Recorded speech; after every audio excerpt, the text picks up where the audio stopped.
Are you tired of running out of content ideas? Well, you came to the right channel, and I will show you how YouTube can help you with titles, cool introductions, free thumbnails, and more.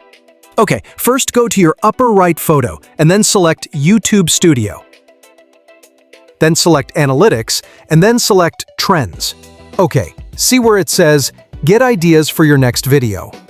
Type in the box something that you're interested in, like food, fashion, or whatever. Now select Brainstorm Video Ideas, and you will see a few video ideas on your left. I want to make something regarding hot honey and pepperoni pizza, so I will allow YouTube to help with that.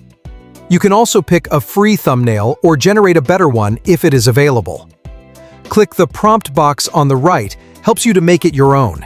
It will generate even more ideas.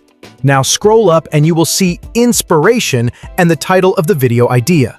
DIY Hot Honey Pepperoni Pizza Kit.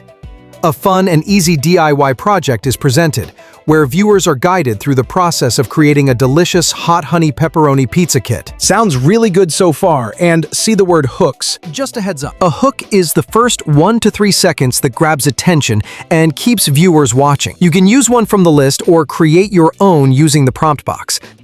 Select Show More. You can copy any of the ones provided or generate more with the prompt box on the right. Intriguing question. Outline means a clear plan that breaks your video into key parts to stay organized and focused. Briefly showcase the key ingredients and highlight the simplicity of the kit, showcasing the kit's contents. Unbox the pizza kit and reveal each element: dough, hot honey, pepperoni, cheese, and any other ingredients.